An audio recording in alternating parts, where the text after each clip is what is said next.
Lamar Jackson is the best regular season quarterback since prime Peyton Manning. He's that good. And when he starts and finishes a season, the Baltimore Ravens average a dozen wins. Yep. And the fact that they haven't gotten to a Super Bowl with him at the height of his powers is a travesty. What makes it even worse is what's going on around the AFC. Cincinnati Bengals, Joe Burrow, out for what we believe to be the rest of the season. The Kansas City Chiefs don't look like the Chiefs of old. It feels like there was an opportunity for them to rise up. But considering that Lamar is likely not going to play in Week 5 against the Houston Texans, considering they have a Week 7 bye, he likely won't play in Week 6 against the Rams, you could be looking at 1-5 going into Week 8. And if that's the case, then this season is a wrap. Lord, it wasn't supposed to be like this, I swear. Damn, the Ravens now have Lamar Jackson set to miss 2 to 3 weeks with a hamstring injury. So far, what can go wrong for the Ravens this season has gone wrong. This is Sports Guy talking that you guys are watching and listening to. I am Dustin Tran, your host, as I am here today to talk about how Lamar Jackson will miss multiple weeks with a hamstring injury. Cooper Rush will now be the Ravens starter for weeks 5 and 6, with the Ravens having a 1-3 record. Wins will have to come in a hurry for the Ravens if they want to make the NFL playoffs this season. Before I say anything else, though, I want to present you guys with the topic question. So, here it is. Is the Ravens season over with Lamar Jackson missing time due to injury? No, it's not, but urgency has to be at an all-time high for the Baltimore Ravens. I don't like declaring a team's season to be over in Week 5 of the NFL season, but with the Ravens having a 1-3 record, it is understood that they cannot afford to be lackadaisical in each of their next 2 games. I don't think the Baltimore Ravens have to win the next 2 games in order to make a run for the NFL playoffs, but I do think the Ravens need to win at least 1 out of the next 2 games.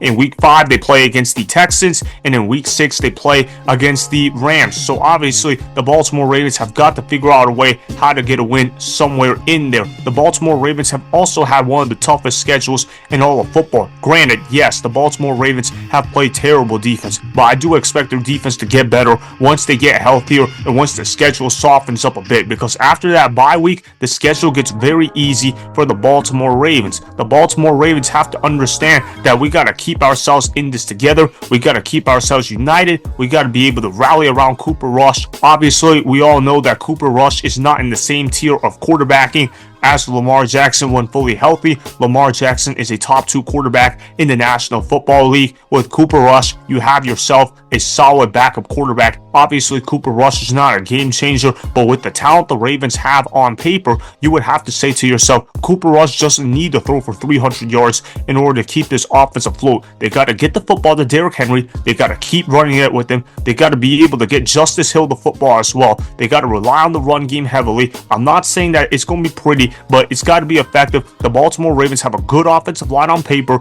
Yes, I know they've struggled massively this year, but the Baltimore Ravens have talent. They just need to put it all together. The coaching of John Harbaugh has been relatively underwhelming this year. I've been disappointed in the coaching performance of John Harbaugh. Well, John Harbaugh's got to figure out a way how to get out of this funk. If they can do that, then the Ravens have a shot at making the NFL playoffs this year. I'm not going to declare anything over until it's over when you have Lamar Jackson on an NFL roster. Look, I understand Lamar Jackson is going to miss 2 to 3 weeks, but if the Ravens can just go 1-1 with their Week 7 bye, with Lamar Jackson coming back in Week 8, I say the Baltimore Ravens have a shot to win this AFC North division. I know that they're 2 games behind the Pittsburgh Steelers right now, but we all know that the Pittsburgh Steelers win 9 to 10 games every year, regardless of the talent level Mike Tomlin possesses on his team year in and year out. So I expect the Baltimore Ravens to still be competitive within the division. I also want to show you guys this clip of Nick Wright comparing Lamar Jackson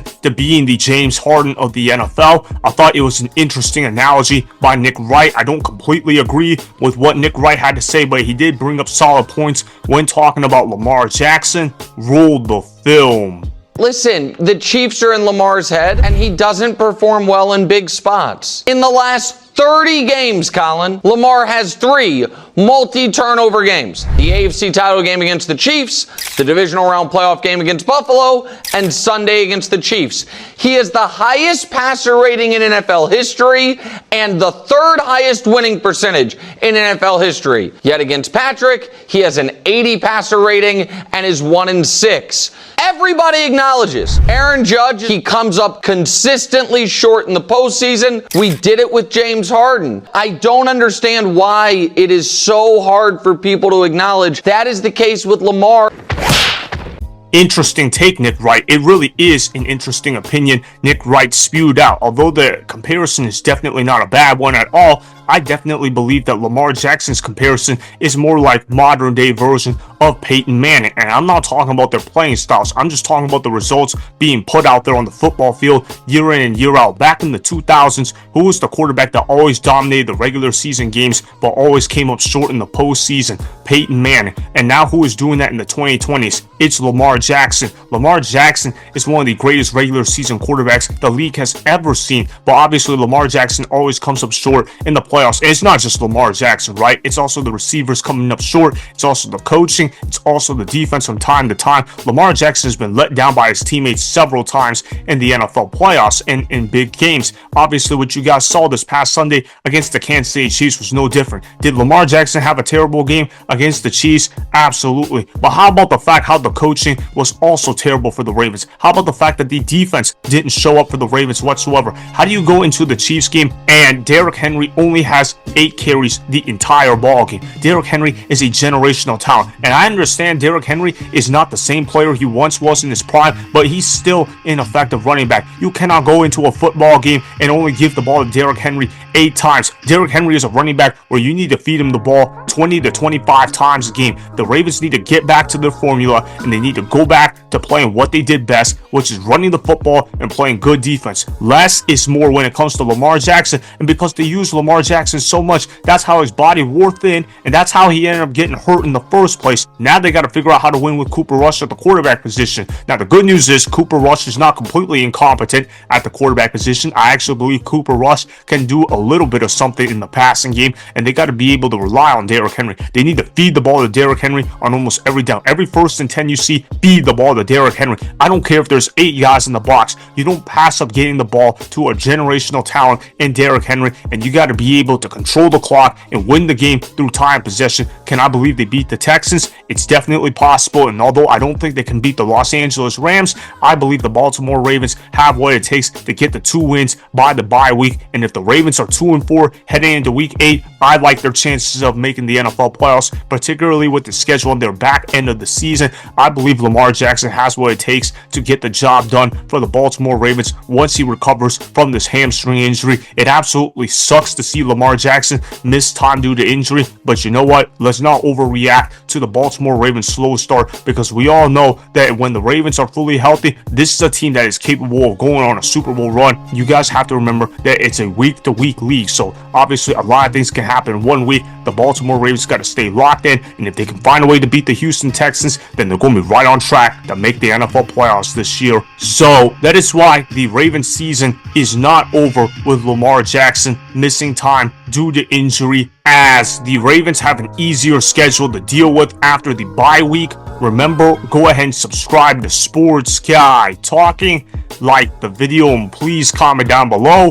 If you guys do that, I may shout you guys out in my Instagram story every Monday. That'll be for the @DustinStran Instagram account. Make sure to follow me on Instagram @DustinStran and at Sports Guy Talking. Also, go follow me on Twitter @DustinStran. Again, go ahead and do those things that I just told you guys to go do. Hopefully, you guys enjoyed the content that was just produced. Peace out. I hope you enjoyed that video. Want more Sports Guy Talking, the home of great sports content? Make sure you click that subscribe button to get the latest from Sports Guy Talking. Go ahead and like the video, comment down below, Check the description box on the video in order to follow my Instagram and Twitter. Also, be sure to check out more of the best clips from the YouTube channel, Sports Guy Talking.